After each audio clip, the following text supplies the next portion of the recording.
चलिए बाबा, अब हम करेंगे एक छोटा सा चैप्टर, सी ग्रेडेड चैप्टर है, लेकिन एग्जाम में एक छोटा सा क्वेश्चन 3 मार्क का पूछ लेते हैं। सुन लीजिए एवरीवन ओवर हियर नाउ, सुनिए। सर, लायबिलिटी टू पे इन सर्टेन केसेस में ये छोटे छोटे केसेस बताए गए हैं। ये बोल रहे हैं सर सेक्शन नंबर 85 से सेक्शन नंबर 94 इस चैप्टर में आता है, लेकिन एग्जाम पर्पस के लिए सी ग्रेडेड जरूर है। 3 मार्क का एक क्वेश्चन छोटा सा पूछ लेते हैं, इसलिए फटाफट कर लेते हैं। सुनिए, सेक्शन नंबर 85 बोलता है अगर आपने बिजनेस किसी को ट्रांसफर कर दिया, ट्रांसफरर ने किसी को बिजनेस ट्रांसफर कर दिया, तो सर जो बिजनेस ट्रांसफर हुआ है उसका लायबिलिटी के लिए कौन लायबल रहेगा। मतलब मैंने क्या किया, अपना बिजनेस इसको ट्रांसफर कर दिया, तो सर गवर्नमेंट बोलता है इस बिजनेस का जो लायबिलिटी था उसके लिए कौन लायबल रहेगा। तो यहां बोला गया है कि sir transferor and transferee jointly and severally liable रहेंगे, ज्वाइंटली एंड सेवरली लायबल रहेंगे to pay the dues up to the date of transfer. मतलब ट्रांसफर के डेट से पहले जो भी ड्यूज थे, ट्रांसफर के डेट तक जो भी ड्यूज थे वो कौन पे करेगा, मैं भी पे करूंगा, मैं भी लायबल रहूंगा, और सर जो मेरा ट्रांसफरी है वो भी लायबल रहेगा। याद रखिएगा, समझ लिए, बिजनेस सेल हो गया, गिफ्ट हो गया, लीज हो गया, लीव हो गया, लाइसेंस हो गया, हायर हो गया, और एनी अदर मैनर में आपने ट्रांसफर कर दिया, तो sir you being the transferor और जिसको आपने ट्रांसफर किया up to the date of transfer, दोनों लायबल रहोगे। उसके बाद सर एजेंट एंड प्रिंसिपल, मैंने गुड्स एजेंट को दिए, एजेंट फर्दर बेचता है। अब एजेंट जब फर्दर बेचता है, समझ लीजिए उसका कोई टैक्स था, टैक्स पे करना था, अगर एजेंट ने पे नहीं किया तो सर कौन लायबल रहेगा। यही बोला गया यहां पे sir, agent and principal where agent supplies or receives taxable goods on behalf of the principal, such agent and principal shall be jointly liable to pay tax on such goods। Sir उन goods के ऊपर जो agent आपके behalf में supply करता है, goods receive करता है, उन गुड्स के लिए सर किसका लायबिलिटी रहेगा। तो इन्होंने बोला एजेंट एंड प्रिंसिपल का ज्वाइंट लायबिलिटी रहेगा, यही बोला गया है यहां पे। उसके बाद सर अमालगमेशन का अगर केस हो जाता है, amalgamation A limited B limited A B limited बन गया, अमालगमेशन और मर्जर के केस में क्या होगा। इन्होंने बोला सर अगर अमालगमेशन हुआ है in pursuance of court, tribunal और otherwise, court order, tribunal order या अदरवाइज, एंड ऑर्डर इफेक्ट लेने वाला है from the date earlier to the date of the order, earlier to the date of the order. ठीक है, अब समझ लीजिए यहां दो कंपनी था, A limited B limited. A limited B limited का बोर्ड ऑफ डायरेक्टर ने डिसाइड किया कि सर हम ए बी लिमिटेड बनेंगे, और ए लिमिटेड बी लिमिटेड चला गया कोर्ट के पास, और कोर्ट का समझ लीजिए यहां ऑर्डर आया, और ऑर्डर ने बोला ठीक है चलो तुम दोनों यहां से एक हो गए हो। अब तुम दोनों को हमने क्या किया, ए बी लिमिटेड कर दिया। समझ लीजिए ये 1 जनवरी था, ये 1 फरवरी था, और ये 1 मार्च था। तो सर आपको अगर एक बोल दिया गया, मतलब 1 जनवरी से आप ए बी लिमिटेड बन गए हो, तो बेटा एक बात याद रखिएगा, अब इसके बाद क्या होगा, इसके बाद आपको जीएसटी का, आप जाओगे आरओसी, आरओसी से आपको सर्टिफिकेट ऑफ इनकॉर्पोरेशन मिलेगा, उसके बाद आपको रजिस्ट्रेशन सर्टिफिकेट दिया जाएगा। यस सर, तो सर जब registration certificate certificate of incorporation मिलेगा, उसके बाद आप जीएसटी रजिस्ट्रेशन के लिए अप्लाई करोगे, उसके बाद आपको रजिस्ट्रेशन सर्टिफिकेट दिया जाएगा, और जीएसटी की आंखों में बेसिकली आप ए बी लिमिटेड बनोगे जब आपको रजिस्ट्रेशन सर्टिफिकेट दिया जाएगा।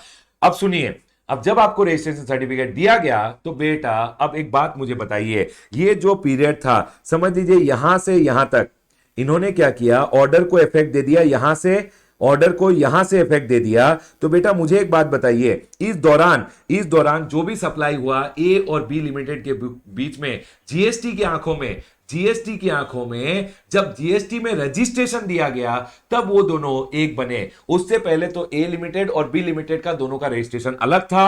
अब जब तक रजिस्ट्रेशन अलग था तब तक दोनों को अलग माना जाएगा, और ए ने बी को अगर कोई सप्लाई किया और बी ने अगर ए को कोई सप्लाई किया है तो उनको उसके ऊपर जीएसटी पे करना पड़ेगा। Is the point over here. यही बोला गया है कि sir if in pursuance of an order of the court or tribunal or otherwise, and order effect लिया है from a date earlier to the order, sir order यहां आया और ऑर्डर को इफेक्टिव यहां से किया गया, तो ये बोल रहे हैं any two or more of such companies have supplied goods, मतलब ए लिमिटेड ने बी को सप्लाई किया और बी ने ए को अगर सप्लाई किया है, रिसीव किया है या सप्लाई किया to each other, such transaction shall be included in the turnover of supply और receipt of the respective company. मतलब ए लिमिटेड ने अगर बी को सप्लाई किया तो ए लिमिटेड के टर्नओवर में आएगा, और बी लिमिटेड ने अगर ए लिमिटेड को सप्लाई किया था तो सर वो बी लिमिटेड के टर्नओवर में आएगा, and they shall be liable to pay the tax accordingly. याद रखिएगा sir, the two or more companies shall be always treated as distinct person for the period up to the date of such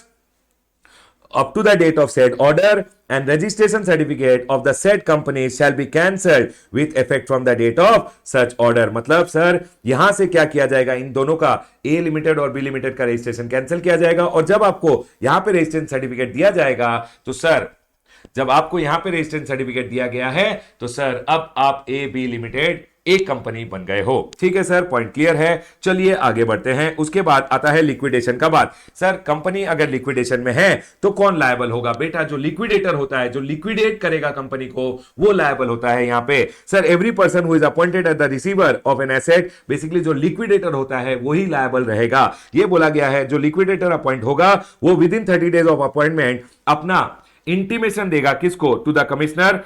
give an intimation कि sir मैं appoint हो चुका हूं। Commissioner को अपना intimation देगा कि सर मैं अपॉइंट हो चुका हूं। अब कमिश्नर बताएगा कि सर लिक्विडेटर आपको कितना ड्यूज पे करना है on behalf of the company. Commissioner आपको बता देगा within 3 months of receipt of intimation और the amount of dues, tax, interest, penalty जो कंपनी को देना है। तो सर लिक्विडेटर, अगर एक कंपनी लिक्विडेशन में है तो कौन लायबल रहेगा? लिक्विडेटर लायबल रहेगा। और सर लिक्विडेटर अगर लायबल रहेगा तो लिक्विडेटर अपना अपॉइंटमेंट के 30 दिनों में किसको बताएगा? कमिश्नर को बताएगा कि मैं अपॉइंट हो चुका हूं। और सर उसके बाद कमिश्नर क्या करेगा?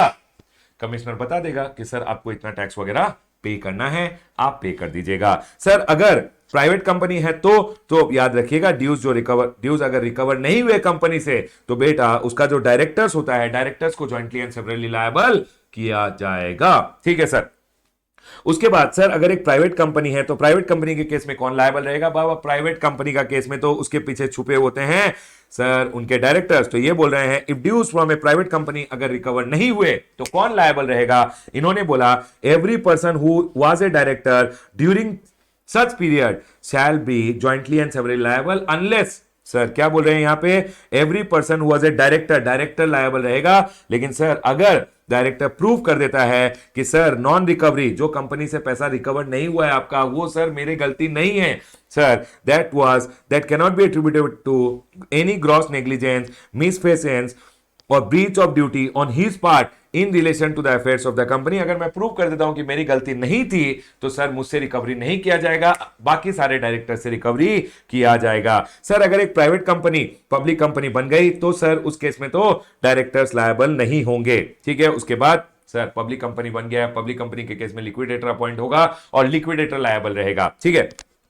Provided that nothing contained in this subsection shall apply to any personal liability, personal penalty imposed on such director। बाबा अगर पर्सनल पेनल्टी होगा कोई डायरेक्टर के ऊपर लगाया हुआ तो सर वो डायरेक्टर ही लायबल रहेंगे। ठीक है सर। उसके बाद liability of partners of a firm, ये अच्छा क्वेश्चन है, एग्जाम में पूछ लेते हैं। सर एक बात बताइए, अगर एक फर्म से, अगर एक पार्टनरशिप फर्म है या कोई भी फर्म है, उससे अगर कोई ड्यूज रिकवर करना है तो कौन लायबल रहेगा? इन्होंने यहां बोला है firm and each partner of the firm jointly and severally liable रहेगा। फर्म से मिल गया तो फर्म, अगर फर्म से नहीं मिला तो सर सारे जो डायरेक्टर्स है फर्म भी लायबल रहेगा and each of the partners of the firm भी लायबल रहेंगे फॉर द ड्यूज। ठीक है। उसके बाद अगर सर समझ लीजिए कोई रिटायरिंग पार्टनर है तो रिटायरिंग पार्टनर क्या करेगा? समझ लीजिए एक फर्म है और एक पार्टनर है वो रिटायर हो रहा है, तो सर जब आप रिटायर हो रहे हो तो आपको 1 महीने में shall intimate the date of retirement to the commissioner retiring partner and he shall be liable to pay dues up to the date of retirement. मैं यहां रिटायर हो गया, समझ लीजिए यहां रिटायर हो गया, और रिटायर होने के बाद मैंने अगर 1 महीने में कमिश्नर को बता दिया कि मैं रिटायर हो चुका हूं तो सर मैं जब रिटायरमेंट तक के जो ड्यूज होगा उसी के लिए लायबल रहूंगा। लेकिन सर समझ लीजिए मैं रिटायर हो गया और 1 महीने में कमिश्नर को नहीं बताया कि मैं रिटायर हो गया हूं तो सर मैं लायबल रहूंगा अप टू द डेट मैं वो इंटीमेशन दे देता हूं। हमेशा याद रखिएगा, अगर firm and each of the partner of the firm shall be jointly and severally be liable, sir a retiring partner or firm shall intimate the date of retirement to the commissioner and he shall be liable up to the date of retirement। लेकिन sir अगर intimation आपने 1 महीने में नहीं दिया from the date of retirement, देखिए अगर 1 महीने में आपने इंटीमेशन दे दिया तो sir till the date of retirement आप यहां तक ही लायबल रहोगे। लेकिन सर अगर 1 महीने में नहीं दिया, समझ लीजिए यहां इंटीमेशन दिया, तो जब तक आपने इंटीमेशन दिया, रिटायर कभी भी हुए, जब तक आपने इंटीमेशन दिया तब तक आप लायबल हो जाओगे।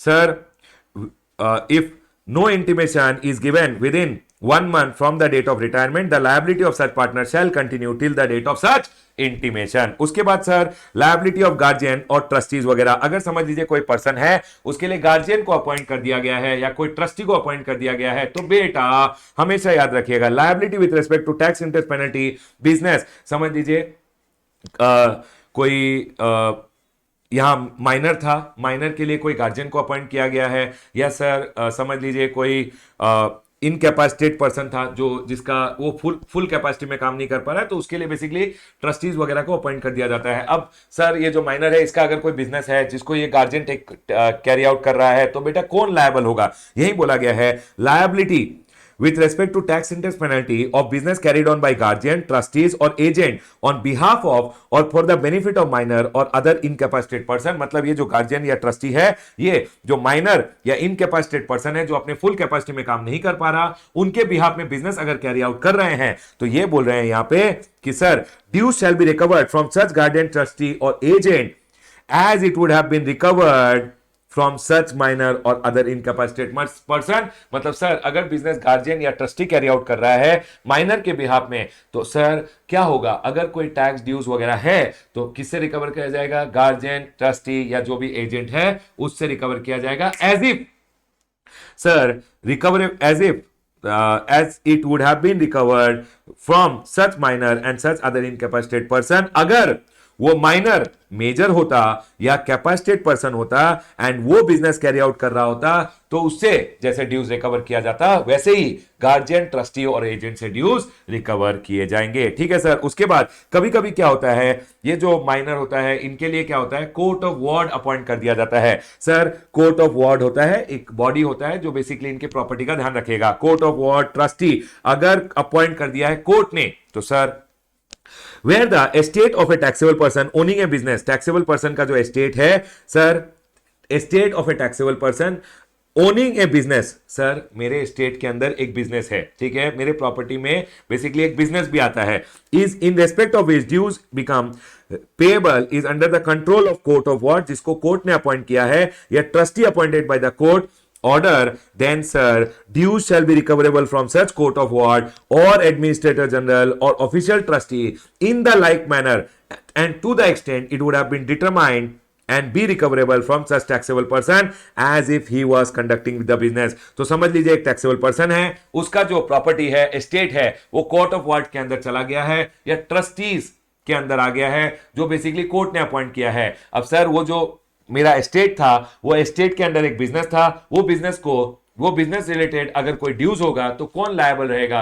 क्योंकि अब सारा property under the court of ward है, तो सर कोर्ट ऑफ वार्ड या जो ट्रस्टी को कोर्ट ने अपॉइंट किया है वही लायबल रहेंगे। उसके बाद sir special provision in case of, अगर in certain cases on the death of person liable to pay tax. समझ लीजिए एक व्यक्ति का डेथ हो गया, बिजनेस कैरी आउट कर रहा था, उसका कोई टैक्स इंटरेस्ट पेनल्टी वगैरह देने का था, और सर उस व्यक्ति का अगर डेथ हो गया तो क्या होगा? ये बोल रहे हैं अगर बिजनेस कंटिन्यूड आफ्टर डेथ है तो सर जो लीगल रिप्रेजेंटेटिव है या एनी अदर पर्सन जो बिजनेस कैरी आउट करने वाला है, समझ लीजिए एक पर्सन का डेथ हो गया तो उसका समझ लीजिए वाइफ या उसका सन बिजनेस कैरी आउट कर रहा है, तो वो लायबल होंगे टू पे ऑल द ड्यूज। समझ लीजिए अगर बिजनेस डिसकंटिन्यू नहीं किया जा रहा है, बिजनेस अगर कंटिन्यू किया गया तो लायबल होगा लीगल रिप्रेजेंटेटिव या जो पर्सन कैरी आउट करने वाला है बिजनेस। लेकिन सर अगर समझ लीजिए बिजनेस डिसकंटिन्यू हो गया है after the death, then sir legal representative is liable to pay the dues out of the estate. मतलब जितना उनकी प्रॉपर्टी, अगर बिजनेस कंटिन्यू नहीं किया जा रहा है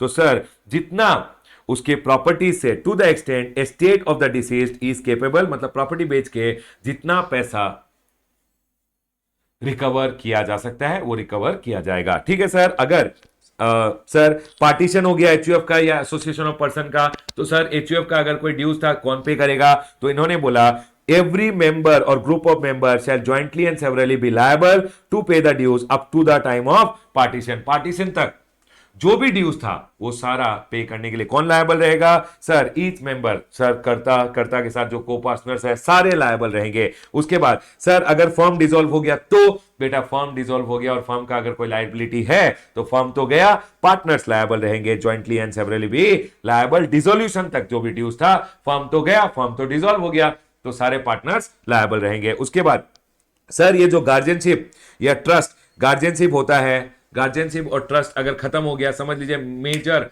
माइनर अब मेजर हो गया है, इनकैपेसिटेट पर्सन अब ठीक हो गया है, तो बेटा अगर गार्जियनशिप चला जा चुका है तो वार्ड या जो बेनिफिशियरी था, मतलब गार्जियनशिप के अंडर जो माइनर था वही लायबल रहेगा। बेसिकली ये बोल रहे हैं वार्ड और बेनिफिशियरी जो था be liable to pay the dues up dues from the taxable person up to the date of termination. Basically guardianship अगर खत्म हो गया तो गार्जियनशिप जिस व्यक्ति को लेके था वो लायबल रहेगा टू पे ऑल द ड्यूज। ठीक है सर, पॉइंट क्लियर है। उसके बाद सेक्शन नंबर 94 बोलता है अदर केस में discontinuation of business by the firm और एओपी और एचयूएफ। समझ लीजिए एक एचयूएफ था, एसोसिएशन ऑफ पर्सन था, या सर एक फर्म था, उन्होंने बिजनेस डिसकंटिन्यू कर दिया।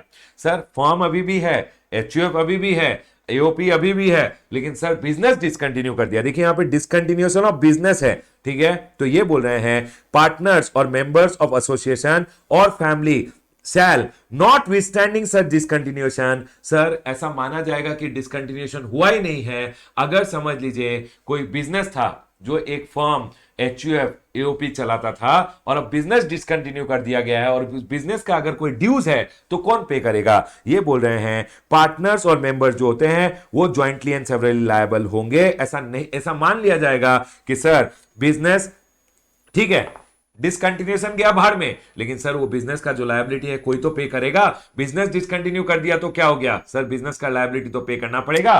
तो सर ये बोल रहे हैं members and partners will be jointly liable. Sir अगर change in constitution of a firm और एओपी हो गया है, चेंज इन कॉन्स्टिट्यूशन हो गया है, तो उस केस में भी ये बोल रहे हैं partners and members as it existed before and as it exists after reconstitution shall be without prejudice to provision of section number 90 jointly and severally be liable to pay the tax interest penalty from such firm or association for a period before for a association for any period before it's reconstitution. याद रखिएगा बाबा, sir अगर समझ लीजिए कोई reconstitution हो गया, अगर समझ लीजिए कोई रिकंस्टिट्यूशन हो गया है तो basically partners and member which existed before and as it exists after the reconstitution sir वही लायबल रहेंगे, यही बोला गया है यहां पे। उसके बाद एक सर्कुलर है कि सर